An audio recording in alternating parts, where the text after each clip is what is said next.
રૂપાલાજીને અભિનંદન આપ્યા છે। શેના અભિનંદન આપે તમને કહી દઉં કે મોટા મોટા યોગી, મોટા મોટા સાધક એમનું તપ કરતા હોય, સાધના કરતા હોય અને એમાં જો કોઈ સહેજ ડિસ્ટર્બ થાય ને તો બધાનો યોગે છૂટી જાય અને તપે છૂટી જાય। પણ રૂપાલાજીએ રાજકોટમાં ઉમેદવાર તરીકે એમણે જે સહનશીલતા રાખી, જે મન ઉપર કાબુ રાખ્યો, આ બધા મોટા મોટા બાબાઓ આપણને એમ કહે છે કે મન ઉપર કાબુ રાખો, મન કંટ્રોલમાં રાખો, વિચારો કાબૂમાં રાખો, પણ સમય એ લોકો નથી કરી શકતા।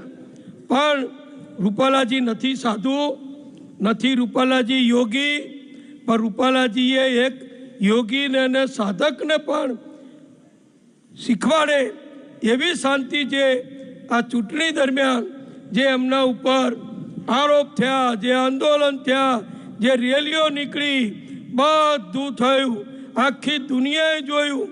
પણ રૂપાલાજી અમરેલીના પાણીને મારે અભિનંદન આપવા છે।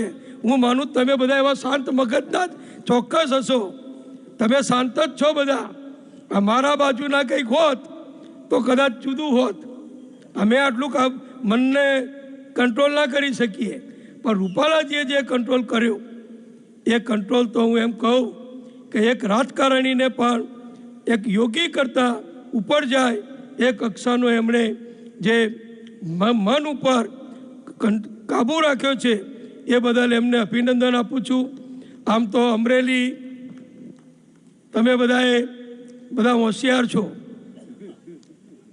પહેલાં લડાઈ થતી હતી ને રજવાડાઓની, તો પોતાના મેદાનમાં કોઈ નહોતું કરતું, બીજાના મેદાનમાં જે લડાઈ કરતા હતા। આજે અમરેલીએ એવું કર્યું, તમે રાજકોટનું ક્ષેત્ર પસંદ કર્યું। રૂપાલા સાહેબ તો જાય, કારણ કે ત્યાં આગળ એમને રાજ્યસભામાંથી મોદી સાહેબે નિર્ણય કર્યો કે તમારે ચૂંટણી લડીને પ્રજાની વચ્ચે જઈને વિજય સિદ્ધ કરીને ફરીથી દિલ્હી આવવાનું છે, અને એમણે આ આદેશનું પાલન કર્યું।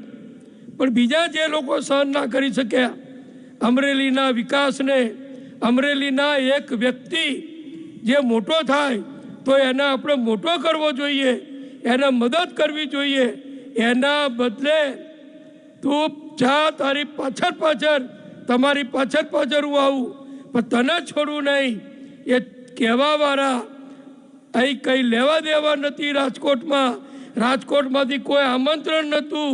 રાજકોટના લોકો સામા પક્ષના એ વ્યક્તિના જવાથી રીસાઈ ગયા, પણ ગયા।